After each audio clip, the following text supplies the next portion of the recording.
Soy Fernando Díaz Villanueva. Hoy es 14 de febrero de 2021 y esto es La Contracrónica.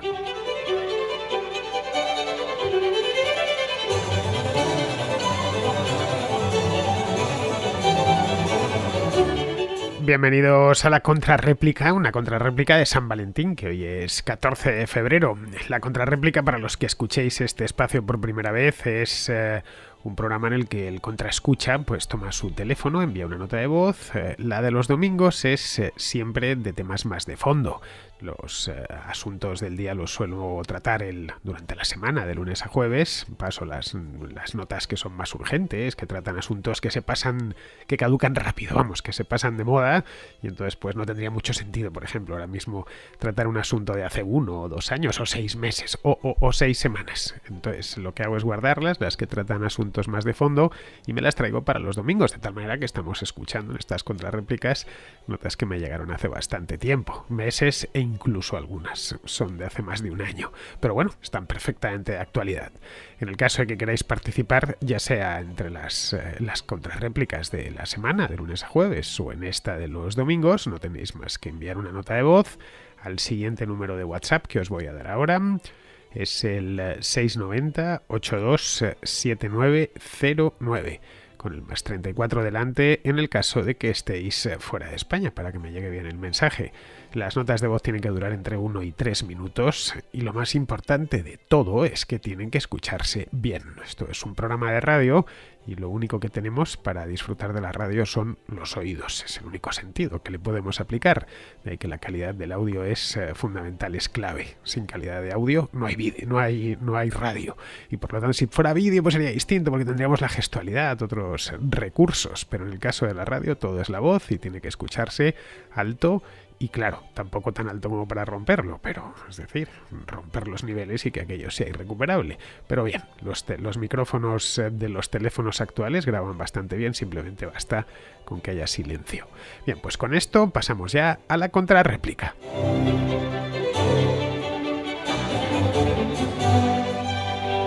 Empezamos la contrarréplica de hoy con dos contraescuchas, Manuel y Gonzalo, que nos hablan de un tema que me lo enviaron este mensaje hace ya tiempo, porque hablamos de este asunto, venimos hablando desde hace años de esta historia del Bitcoin, pero vamos, que se ha revitalizado en las últimas semanas a raíz de su subida bestial en los mercados, la cotización del Bitcoin. Bien, pues lo que nos habla Manuel y Gonzalo es de la relación entre el Bitcoin y el oro, un asunto que tratamos aquí hace ya bastante tiempo. Así que, como hablan del mismo tema, vamos a escuchar las dos notas seguidas. Primero habla Manuel y luego Gonzalo. Hablan de lo mismo, pero desde puntos de vista diferentes. Manuel lo hace a favor del Bitcoin y Gonzalo a favor del oro. Buenas, Fernando, y a todos los contracrónicos. En referencia al comentario de Bitcoin frente al oro, el Bitcoin es superior a la hora de saber la autenticidad del producto. El oro, yo no sabría distinguir oro de 18, 21 o 24 quilates, si le han hecho algo, si aunque lo está adulterado de alguna manera, ¿vale? Necesitaría aparatos especiales y una formación. En el Bitcoin es facilísimo y lo puedes todo el mundo autentificar simplemente teniendo un móvil a mano o algo de internet. Vale. Y no hay tanto problema porque se vaya la luz, porque a la misma vez esto es a nivel mundial, o sea que podríamos transferir Bitcoin en cuanto tengamos luz, y siempre habrá luz de alguna manera, o con una conexión satélite, cualquier tipo de conexión, vale, no hay tanto problema. Después el transporte es más sencillo, transportar cualquier cantidad de Bitcoin que transportar oro, vale, y a la misma vez puedes enviárselo a personas que ni conoces por mercancías, a la otra parte del mundo, en cuestión de cosa que el oro físico sería imposible, ¿vale? En esos tiempos. Y después la posibilidad de encontrar oro en nuevos yacimientos o empezar a explotar la minería espacial, eh, adulteraría la masa monetaria del oro, ¿sabes? La cantidad de oro que hay. El Bitcoin, sí, o cualquier criptomoneda, no va a pasar nada porque empecemos a expandirnos por el espacio, no adulteraría la masa, por lo menos monedas como el Bitcoin. Y nada, ya es verdad que el oro tiene más bagaje y puede ser que el Bitcoin falle, pero se creará otra con los fallos porque ya tenemos la fórmula y solamente es cuestión de refinarla. Vale, venga, un saludo a todos. Muy buenas, Fernando. Con respecto a la comparación entre oro y Bitcoin que hiciste, no solo es el gran precio por gramo que tiene el oro, sino su densidad. Decías tú que algo como un iPhone de unos 150 gramos era ya muy valioso, pero la gracia del oro es que algo del tamaño de un iPhone no pesa 150 gramos, sino que un lingote del tamaño aproximado de un iPhone 5 pesaría 1 kilo, lo cual equivale en el mercado ahora mismo a unos 40.000 euros. Lo cual, claro, como dices tú, te metes en un iPhone en el bolsillo, ¿no? Y aunque te pese 1 kilo, pero es 1 kilo, son 40.000 euros que llevas en un bolsillo. Y ya puestos a esto, yo recomendaría a todos tener un 10-15% de los ahorros en oro físico, no en derivados en productos derivados del oro, sino en oro físico, ya sea en casa bien guardado o en alguna caja fuerte, para momentos de necesidad, por así decirlo, pues tenerlo como refugio del patrimonio y no estar tan expuesto, digamos, a los fenómenos inflacionarios y demás. Y así que nada, un saludo a todos y espero sigan este consejo. Yo lo estoy empezando poco a poco, que es muy caro el oro, pero si acaso cae en un futuro la moneda fiat, pues habrá que tener algo de refugio. Un saludo. Las diferencias entre ambos, entre oro y Bitcoin, ya las expuse aquí hace tiempo, no recuerdo ni el programa que hice, la contrarréplica en el que lo hice, pero vamos, podéis buscarlo ahí en el archivo. De cualquier manera, ahora que todo el mundo ha vuelto a hablar de Bitcoin de un tiempo a esta parte, a raíz de su precio disparatado, superior a los $40.000, cuando hicimos aquel programa no estaba tan alto, ya nos sorprendía que el Bitcoin valiese 10 o $15.000, bueno, pues ahora está 40.000 y todo indica que va a seguir subiendo, o por lo menos quedarse donde está durante un tiempo. A partir de ahí ya no tenemos ni idea, porque esta moneda digital es especialmente volátil. Aún así, cada vez que va ganando cierto punto, ya no vuelve. Cuando llegó a $1.000, recuerdo que la gente decía, va, eso se desplomará y volverá de nuevo a 50 o a 60. Bien, cayó, pero una vez ha alcanzado ciertos niveles, siempre se mantiene ahí arriba. Bien, como ya expuse las diferencias, pues yo creo que la cosa ya queda clara. A ver, son dos inversiones perfectamente complementarias, a mi juicio, por lo menos, y ambas te blindan de la depreciación de las monedas fiduciarias. En los dos casos. Lo que pasa es que una es una inversión digital y la otra es física, con las ventajas e inconvenientes que implica lo digital y lo físico, que ambas las tienen. Es decir, no hay nada perfecto. De ahí que sean complementarias precisamente por eso, porque ambas tienen las desventajas que tiene una, las compensa con las ventajas de la otra. Lo que sí tiene el oro, de lo que todavía carece el Bitcoin, es de una historia muy rica a sus espaldas. Tiene lo que llamaría Taleb efecto Lindy. Los seres humanos acumulamos y comerciamos con oro pues casi desde el principio de los tiempos, o al menos de los tiempos civilizados. Al Bitcoin y a las criptomonedas así en general, pues aún les falta demostrar eso. Pero claro, es algo nuevo, acaban de empezar. Bitcoin data del año 2009.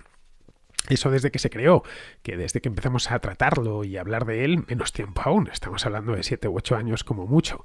Quizá dentro de 200, 300 años, una cosa así, pues ya están asentadas y se trata de algo tradicional y nuestros descendientes hablan del Bitcoin como nosotros hablamos del oro. Pero vamos, hoy por hoy no es así. Eso sí, en el caso de un colapso total de la civilización, qué sé yo, un escenario apocalíptico tipo Mad Max, la película esta, pues el oro tendría la ventaja de ser físico y transportable y no requerir conexión a la red eléctrica y tampoco a las redes de datos. Estamos hablando de un escenario, ya digo, que en el que toda la civilización haya sucumbido. Bien, en ese caso ya no solo el oro, quizá como en la película Mad Max lo que valdría sería un litro de gasolina o el agua mismamente, ¿no? Un escenario apocalíptico, la verdad es que con cualquier cosa, mirad, después de la guerra, lo que sucedió, mirad, que una de las monedas en la Alemania de posguerra, los años posteriores, 2-3 años posteriores a la guerra mundial, se pagaba con cigarrillos y se podían comprar muchas cosas con cigarrillos. Ahí que ni oro ni nada. Con un cigarrillo marca Lucky Strike bastaba. Pero bueno, presentarnos en un escenario tan apocalíptico pues es bastante improbable. Así que, como bien ha dicho Gonzalo, el oro es una alternativa interesante para un escenario no tan apocalíptico. Es muy denso, por lo que puedes llevar mucho peso en muy poco espacio. Una onza Troy pesa 31 gramos y no sé si habréis visto alguna, si no, buscadla por internet y veréis, es una laminita de metal muy pequeña, eso sí, tan pequeña y te sorprende lo que pesa. Las ventajas del oro, como os decía, las conocemos porque llevan miles de años entre nosotros. Pero vamos, si queremos hacer una comparación entre Bitcoin y oro, lo más completa posible, deberíamos respondernos antes una serie de preguntas. La primera es cuán útil puede llegar a ser el Bitcoin. Y no hay mucho más. Bien, pues el Bitcoin es francamente útil. Nos permite realizar o recibir transacciones a cualquier lugar del mundo o a cualquier persona en pocos minutos y sin límite en la cantidad. Ojo, y esto es importante, sin precisar la aprobación de nadie. Con el oro también se puede hacer eso, pero claro, hay que transportarlo físicamente.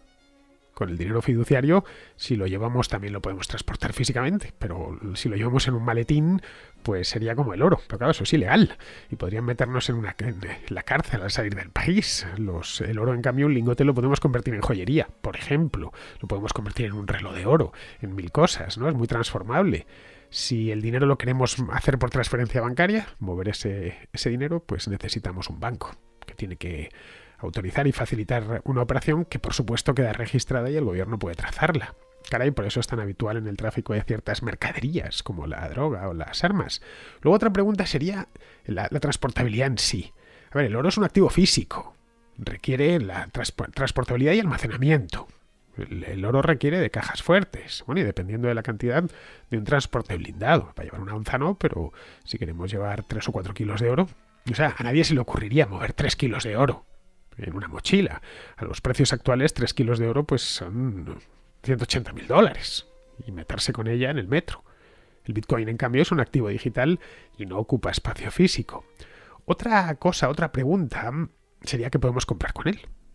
Bien, aquí tanto el Bitcoin como el oro están por detrás del dinero fiduciario, pero solo del dinero fiduciario de las divisas fuertes, como el dólar o el euro, pero no de divisas inflacionadas, como el bolívar, que sus propios usuarios repudian. Pero nadie fija precios en oro.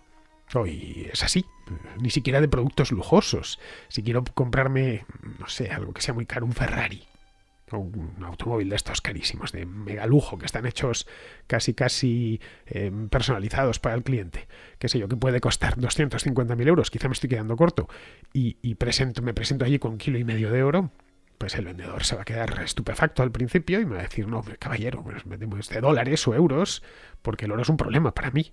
No es un dinero de curso legal y además su almacenamiento y su transporte es bastante engorroso. Podría llegar a aceptártelo si es un Ferrari, claro, pero bajo mano y después de vender el oro, después de haberlo liquidado en dólares o en euros. No digamos ya si lo que te quieres comprar es un Seat Ibiza. Claro, y olvídate del oro y al menos por ahora también del Bitcoin. El Bitcoin no es de curso legal, no lo olvidemos. Pero claro, su manejo es más sencillo, de que podría convertirse en un medio de pago más o menos extendido en el futuro, lo que comentaba la semana pasada, que Elon Musk está pensando en aceptarlo están considerando los de Tesla aceptarlo para vender sus propios automóviles. Bien, en esto de los pagos el Bitcoin cuenta con otra ventaja, que es su divisibilidad. El Bitcoin es divisible hasta en 8 decimales. Esto le da mucha comodidad para realizar pagos pequeños. El dinero fiat se puede dividir en unidades prefijadas. En el caso del euro, que es el que más conozco porque es el que uso.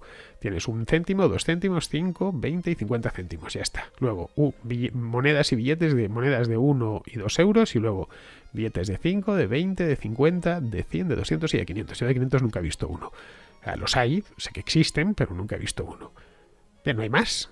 Si cortamos con unas tijeras un billete de 100 euros, no tenemos 2 billetes de 50 euros, sino un billete de 100 euros roto que no sirve para nada. El oro se puede dividir, pero es un proceso más complicado que requiere una fundición previa.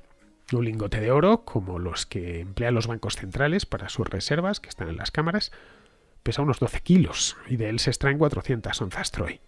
Podemos sacar esas 400 onzas, claro, pero hay antes que fundir ese oro y acuñarlo en onzas, en monedas, bueno, en lo que tengamos a bien sacar de ahí. Otro punto importante es la reserva de valor, es decir, cómo nos guarda el valor. La emisión de Bitcoin está controlada y está muy definida en su protocolo. Es decir, que no puede devaluarse. El oro depende de la cantidad disponible de oro que hay en el mundo, que es poca y crece a un ritmo muy lento. Hay una cantidad de oro que ya se ha extraído y otra que permanece en la corteza terrestre, que también es limitada, como es obvio. Depende de lo que se extrae de las minas. No es precisamente barato extraer oro. Por cualquier mina de oro, la cantidad de tierra que sacan hasta que consiguen sacar de ahí un simple gramo de oro, pues tienen que mover metros y metros y metros cúbicos de tierra y tratarla, procesarla. A lo largo de la historia se ha extraído muy poco oro, menos de lo que nos imaginemos. A lo largo de toda la historia de la humanidad. En toda la historia se han extraído unas 190.000 toneladas de oro. 190.000 toneladas es muy poco. Nos puede parecer mucho, pero es muy poco. Es lo que pesa un buque portacontenedores de estos de la clase Triple-E de Maersk. Eso es todo el oro que lo que pesa ese barco es todo el oro que se ha extraído desde nuestros antepasados más remotos. Luego, la seguridad frente a la falsificación, que también es importante. Claro, esto se puede llegar a falsificar. Pues tanto el oro como el Bitcoin no se pueden falsificar. El oro es oro, es un elemento químico, no lo olvidemos.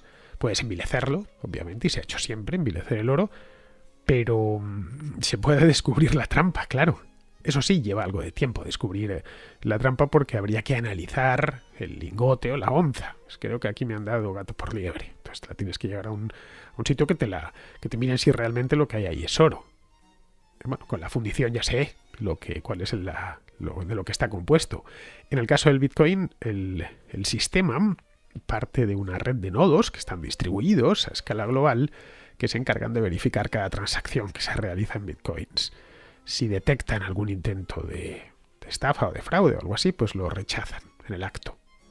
La pregunta, así que en el tema del Bitcoin, que como vemos no se puede envilecer, es si el sistema es hackeable. No se puede envilecer físicamente porque es que no es un activo físico, pero podría envilecerse desde el punto de vista digital también, es decir, si se puede hackear.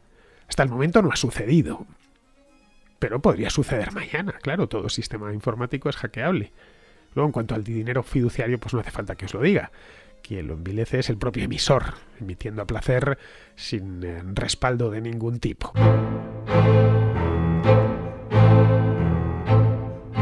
Vamos a seguir con Fernando de Castellón, que tiene una pregunta sobre la República del Norte de Chipre. Lo primero quería decirte que soy un fiel admirador del programa en todas sus formas. Me hice patrón hace ya muchos meses. Para así de esta manera poner mi granito de arena en esto y que pueda seguir deleitándonos mucho tiempo. Bueno, al grano. Te quería pedir que cuando puedas hagas un breve comentario de la situación de la República Turca de Chipre del Norte, ya que lo considero una situación curiosa y digna de análisis. Los hay que afirman que es el motivo real por el cual Turquía no está en la Unión Europea ya. Y bueno, simplemente era eso. Por último, decirte que espero que repitas asistencia a los próximos Free Market Roadshows que se organizan en Castellón. Y muchísimas gracias por la foto de nuestra concatedral. Venga, un abrazo. Pues sí, Fernando, la foto de la concatedral de Castellón, la que aparece en la Wikipedia, la hice yo ya hace unos cuantos años y acabo de mirar por simple consulta y sigue ahí, todavía siguen. Si vais a la concatedral de Castellón en la Wikipedia veréis que hay una fotografía que, modo retrato, eso sí, porque está en la torre del campanario y todavía continúa ahí. Pues aquella la hice un día de abril de hace 5 años porque fui a dar una charla y a la mañana siguiente me levanté en el hotel, me levanté temprano y me fui a dar una vuelta por la ciudad con la cámara porque nunca había estado en Castellón. Y dije, bueno, a ver cómo está esto y por la mañana suele haber una luz muy bonita y más ese día que estaba nublado y lloviznaba un poco. No había ni un alma, creo que era un sábado, ni un alma en toda la calle, en toda la ciudad. Así que disparé, me encontré de golpe con la catedral y me costó un poco, porque iba con un 24 milímetros, si mal no recuerdo, y no había mucho espacio para disparar. Pero bueno, me entró toda de puro milagro. Como veis, si veis la fotografía, apenas queda aire arriba, encima del campanario. Tiene además una ligera distorsión de barril, precisamente por el 24, pero claro, no quedaba otra, porque la plaza es pequeña y al lado además está el edificio del mercado. La Catedral de Castellón, por si no la conocéis, es de estilo neogótico y tiene una sola torre, a la que, según me contaron, denominan allí el soltero, pero no tiene pareja, como los campanarios de otras catedrales.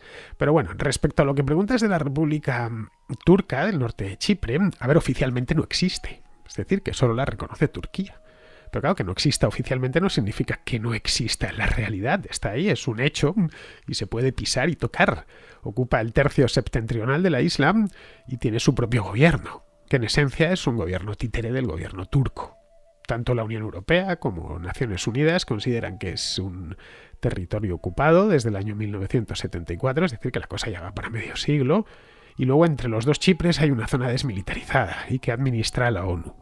La frontera oficialmente está cerrada y no existe relación diplomática entre ambas zonas de la isla, es decir, entre los chipriotas del sur y los del norte. Chipre del Sur, todo esto es un país de la Unión Europea y hasta circula el euro, ¿no? que estuvo Fabián Barrio hace no mucho tiempo, que vive ahí en Chipre, que vive en Pafos. De hecho, le pregunté en cierta ocasión, ¿y qué piensan los del sur del norte? Dice, no piensan nada, van a lo suyo y es un tema del que simplemente no se habla. Claro, después de tantos años, pues han aprendido a vivir con ello. Supongo que en los años 70 u 80 en Chipre del Sur sería algo de lo que se hablaría mucho. Claro, se puede cruzar la línea, según tengo entendido, se llama línea Tila, la que separa, a menudo nombre, la que separa ambos Chipres. Se puede aparecer con muchas restricciones. Claro, eso crea unas cuantas peculiaridades. Una de ellas es que la capital está partida. La capital es Nicosia, capital del centro de la isla, partida con su correspondiente valla y sus pasos fronterizos y tal. Eso crea luego otra peculiaridad, y es que dentro de la misma ciudad cambias de uso horario. En la parte sur tiene la hora de Grecia, es decir, que es GMT+2, es una hora más que en Madrid, donde tenemos GMT+1, pero en la norte tiene la hora de Ankara, que es GMT+3, que son 2 horas más que en Madrid, es la hora de Moscú, vamos. Lo del norte de Chipre es un tema interesante. Creo que se merece una contraventana y así puedo meter fotografías, cosa que aquí no. Bien, vamos a continuar, la prepararé esa contraventana. Vamos a continuar con Andrés, que pregunta por un parque temático que acaban de abrir en España, en Toledo, el de Puy du Fou. Hola Fernando, verás, te quería preguntar si, bueno, seguro que sí que conoces sobre un parque temático que se ha abierto, que se abrió este verano en Toledo, el Puy du Fou, que es básicamente un parque temático de historia, en el que la idea es que los espectáculos vayan haciendo un repaso sobre la historia de España y es un poco las leyendas, muy centrado en Toledo, que es donde está.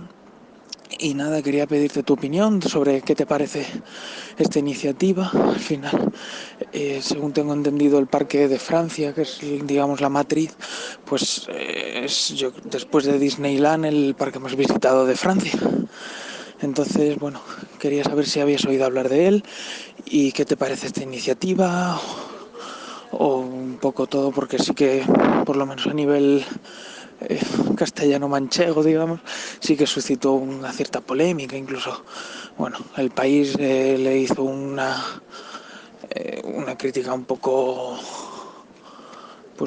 dura, diciendo que estaba muy orientado hacia, podríamos decir, una concepción nacional católica de la historia. Y tú como historiador, pues me gustaría saber tu opinión, si has oído hablar del Parque de Francia, qué te parece y eso, y cómo valoras esta iniciativa. Muchas gracias por tu programa y un saludo. Pues sí, Andrés, he oído hablar de él, pero no he ido. Y eso ya ves tú, que me pilla cerca. También es verdad que se abrió justo antes de la pandemia y no he tenido la oportunidad de salir mucho de Madrid. De hecho, no puedo salir de la Comunidad de Madrid desde hace no me acuerdo cuánto tiempo. O si puedo es con 1000 problemas. Lo han levantado, según tengo entendido, junto a la ciudad de Toledo. Y no sé qué tal estará, pero vamos, yo no soy muy de parques temáticos. En Madrid tenemos otro, pero ese no es histórico, es uno de la Warner, de los dibujos animados, en el que estuve una ocasión, no me gustó nada, un calor que hacía allí, aparte no me gustan las montañas rusas y no me gustan mucho los parques temáticos ni los parques de atracciones. Eso es un invento gringo, que ya sabes que son muy amigos del cartón piedra. No sé, yo si quiero parque temático de la historia de España, pues ya tengo el centro de Toledo, o el de Santiago de Compostela, o el de Sevilla. Qué cara, vivo al lado de mi casa mismo. Yo vivo al lado de un real monasterio del siglo XVI. Y a 10 minutos andando está el Jardín Botánico, está el Museo del Prado, o la Casa de Cervantes. ¿O te parece eso un poco parque temático? Mi casa en sí misma, desde donde hago la contra, es muy antigua, debe de tener unos 2 siglos. Está hecha de madera, vamos. Y que luego camino a diario por las mismas calles que anduvieron Quevedo, Tirso de Molina o Velázquez, y todo sin necesidad de cartón piedra. En cierto modo, España, como que cualquier país europeo, es en sí un parque temático histórico. Casi la ciudad que escojas. Algunas, Madrid no es especialmente antigua al lado de lo que tenemos en España. Ciudades como Cádiz, por ejemplo, que tiene 3000 años de historia, ¿no? Pero que me parece bien que alguien quiera utilizar la historia para montar un parque temático y haga espectáculos y esas cosas. En Francia, por lo visto, el Puy du Fou funciona muy bien. Hay gente que le gusta eso y está bien que exista. Sí, igual en el futuro me acerco con la Vespa en verano, claro, para ver qué tal está eso de Puy du Fou en Toledo. Creo que se llama El Sueño de Toledo o algo así, si mal no recuerdo. Tampoco me cae tan lejos, estará a unos 80 kilómetros de mi casa. Bien, vamos ahora con Francisco, que tiene una pregunta sobre la transexualidad. Buenas, maestro. Mire, quería saber su opinión personal sobre la homosexualidad. Tengo libros de psicología así ya de la década de los 70 que los tratan como trastorno. ¿Usted cree que es un trastorno como tal? Y sobre la transexualidad, ¿qué opina? ¿Debe sufragarse con impuestos públicos el cambio de sexo? ¿Es una enfermedad? No pueden cambiar sus cromosomas, siguen siendo XXX y nunca van a poder tener hijos. ¿Se puede considerar eso un hombre o una mujer después de la operación? Muchas gracias. Pues mira, Francisco, yo no opino en este tema, me limito a observar y constatar un hecho. Existe algo denominado disforia de género, es decir, gente que nace con un sexo biológico concreto, hombre o mujer, que no se corresponde con el género autopercibido por ellos. Es decir, gente que nace hombre, pero se siente mujer y viceversa. Es algo que está ahí, simplemente es observable. Y que además siempre estuvo ahí. Es algo minoritario, pero es real. No es una enfermedad y a quien padezca esa disforia de género pues le debe asistir el derecho a cambiarse de sexo cuando crea oportuno, siempre y cuando sea mayor de edad, por supuesto. Evidentemente no vas a hacerlo a un niño, por mucho que diga que no, que se siente un niño que se siente niña, una niña que se siente niño. Es necesario para muchas cosas. Si necesitamos cumplir los 18 para cosas tan elementales como firmar un contrato, tener una tarjeta de crédito o votar, pues para una cosa tan seria como esta también lo suyo es que como mínimo seamos mayores de edad. Y sobre todo que ese cambio venga avalado por un especialista. Ahí básicamente es para evitar fraudes. Esto mismo es lo que expuse el otro día en el programa que hice sobre este tema, vamos, esta misma semana, a raíz del borrador este de la ley trans que ha presentado Irene Montero. Luego, respecto a tu pregunta de si podemos considerar mujer a una mujer transexual o a hombre a un hombre transexual, porque sus cromosomas siguen siendo los masculinos, es decir, el caso de la mujer, ¿no? Es un hombre que se hace mujer, que siguen siendo XY y al revés XX. Pues por supuesto que se la debe considerar una mujer o un hombre. Los seres humanos somos algo más que los cromosomas. Somos seres con una psique muy compleja. Reducirnos al cromosoma, pues creo yo que es no entender en absoluto la naturaleza humana. Bien, vamos ahora con David, que pregunta por la colonización británica. Buenas, Fernando. Antes de nada decirte que me hizo mucha ilusión encontrarme contigo el otro día por ahí. Saludarte en persona, hacerme una foto. No me paré mucho a hablar contigo porque estabas hablando por teléfono y no quería interrumpirte y molestarte. Ya sabes que los oyentes de la Contra somos gente educada. Quería comentarte sobre una respuesta que le diste el otro día a un oyente, en el que le decías que la colonización inglesa no es sinónimo de prosperidad. Y yo creo que eso hay que matizarlo. Es decir, la colonización podemos entenderla de dos formas. Una, que yo creo que es el sentido más estricto de la palabra, que es por ejemplo la de los españoles en América o los ingleses en las 13 colonias, en la que pues, una población europea va y emigra en masa a otro territorio, ¿no? Y se asienta allí, se queda a vivir y las generaciones de esos europeos pues van naciendo allí, ¿no? Y surgiendo. Y luego está el otro sentido de la palabra, que sería la que yo creo que es mal llamada colonización, pues por ejemplo, de los franceses en el Congo. Es decir, sí, Francia tuvo colonias en el Congo y en África en general, pero claro, quitando Argelia, no hubo una colonización como tal. Es decir, no hubo una población de origen francés que emigró más allí y se asentó, sino que simplemente fueron territorios que se ocuparon militarmente. Entonces, si nos fijamos en las colonias inglesas, colonizadas como tal, en el sentido más estricto de la palabra, pues vemos que sí que siempre se ha cumplido la prosperidad. Es decir, Canadá, Estados Unidos, Australia, Nueva Zelanda. Incluso si nos vamos a Sudáfrica, que en Sudáfrica hubo algo de población inglesa que migró allí, ¿no? Y oye, Sudáfrica sí que tuvo cierta prosperidad, aunque luego haya ido empeorando. Entonces realmente sí que es sinónimo de prosperidad la colonización inglesa. Porque claro, tú hablabas de Jamaica, pero es que en Jamaica la población que a día de hoy vive en Jamaica, que ha construido ese país, no es una población de origen europeo, ¿no? Es más bien población de origen, por ejemplo, africano. Entonces no intento aquí utilizar un argumento racista ni nada así, ¿no? Pero yo sí creo que aquellas colonias que han funcionado bien son aquellas que eran colonizadas, como he dicho antes, en el sentido más estricto de la palabra, por población de origen europeo. No por un tema racial, insisto, sino yo creo que, bueno, porque había una cultura, un sistema de civilización que se trasladaba a otro lugar. Pero claro, no puedes poner el ejemplo de países que realmente no han sido colonizados por ingleses. Han sido simplemente ocupados militarmente o administrados, ¿no? Pero, bueno, no sé qué opinarás tú de esto, pero creo que es importante hacer este matiz. Un saludo. Bueno, David, Francia tuvo una colonia en el Congo, que son las actuales repúblicas de Gabón y el Congo. La otra colonia congolesa, la grande, cuando pensamos en el Congo era belga, lo que posteriormente, después de la independencia, fue Zaire, que más tarde se reconvirtió como República Democrática del Congo. Luego, respecto a la colonización propiamente dicha, este es un tema que se ha tratado bastante aquí en la contrarréplica. A ver, te estás refiriendo a, como decía Alfred Crosby, el historiador, él hablaba de la construcción de nuevas Europas. Bien, España nunca pudo construir una nueva Europa o una nueva España, a imagen y semejanza de la original, básicamente por 3 razones. La primera porque cuando se produjo el descubrimiento y la conquista de América, el siglo XVI, los transportes transoceánicos eran lentos y su capacidad de transporte muy limitada. A ver, a veces ya sé que tenemos a las carabelas, a las naos y a los galeones como grandes navíos, pero no lo eran realmente pequeños. Si has ido a Huelva y has visto las réplicas de las carabelas, bueno, la nao de la Santa María, verás que eran minúsculas, realmente pequeñas. O la nao Victoria, que tiene una recreación, también era minúscula. Con que veas el galeón Andalucía, por ejemplo, que es otra nave de época que se ha reconstruido, es también minúsculo. No sé, una nao del siglo XVI, por ejemplo, como la Victoria, que tiene también réplica, por supuesto, en nuestro tiempo.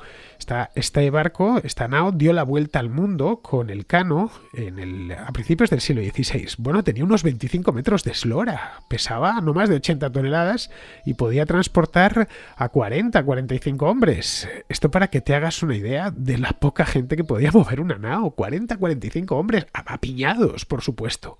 Un barco de 25 metros de eslora hoy es un simple yate, y no de los grandes, precisamente. Esa es la primera razón. Es decir, se podía mover a muy poca gente por el mar, y además a un coste bastante alto. La segunda, porque la metrópoli estaba poco poblada, por lo que no había un excedente demográfico significativo que exportar a América. Que además, porque ya hay que verlo, es inmensa. Es decir, no estás hablando de que España esté tratando de colonizar con un excedente demográfico la isla de Cuba. Eso hubiera sido fácil. No, estamos hablando de una extensión que era muchas veces en la propia España. Así que ahí ya se encontró con otro problema, y un problema bastante gordo, que simplemente no se lo podía permitir sustituir a la población local por la que llegase desde España.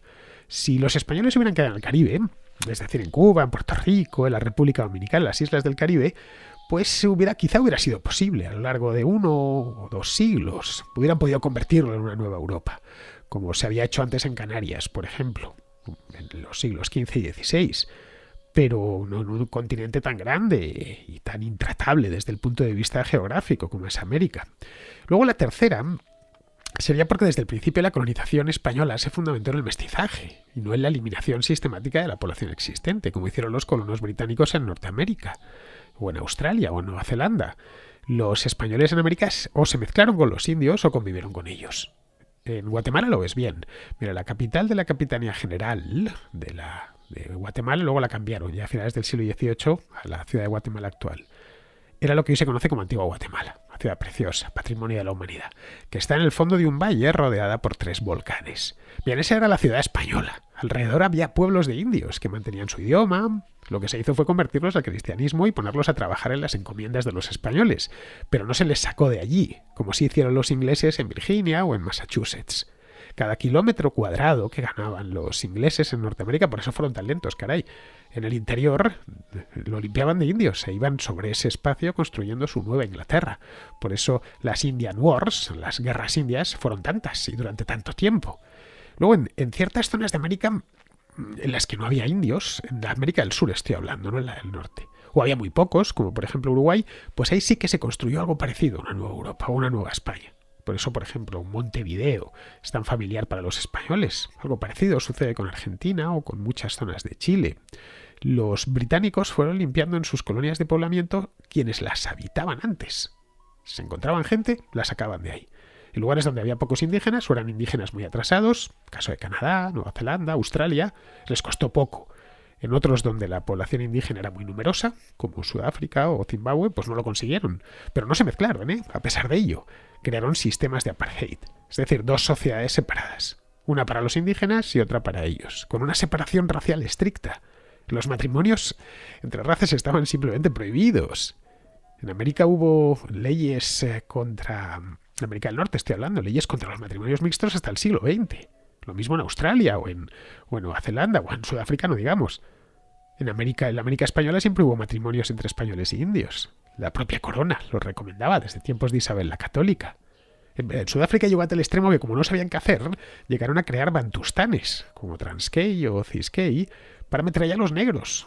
Una versión a lo grande de las reservas indias que habían creado en Estados Unidos durante los siglos XIX y XX. Como ves, fueron dos modelos muy distintos de colonización. La británica solo funcionaba cuando llegaban ellos y quitaban a los que había. Los países como Estados Unidos o Canadá tuvieron además luego la ventaja de que cuando quisieron poblar el país con europeos, ya en el siglo XIX, la tecnología acudió en su auxilio. En 1880, cuando empieza a llenarse Estados Unidos de gente, después de la Guerra Civil, 1870, ya no hay galeones ni naos. Ya hay paquebotes... caray, a vapor gigantescos que trasladaban a miles de europeos de una tacada a un coste bajísimo, de una orilla a otra del Atlántico. En algunos países del centro y del sur de América se intentó hacer algo parecido. La República Dominicana es un caso, por ejemplo, que lo llamaban políticas de blanqueamiento. Vamos a traer aquí, que básicamente lo que se procuraban llevar era españoles. Vamos a traer aquí europeos como sea, pero no solo. En Guatemala, por ejemplo, se llevaron belgas. Te hagas una idea. Hace no mucho hubo un presidente allí que se llamaba Oscar Berger, que era de origen de esos guatemaltecos de origen belga. Pero no acudió tanta gente y luego el proceso de mestizaje estaba ya completamente culminado. Como ves, el tema no es tan sencillo. Tiene un montón de matices que se tienen que conocer para entenderlo. Bien, pues con esto, queridos amigos, damos por concluida la contrarréplica de hoy y os invito a que regreséis por aquí mañana.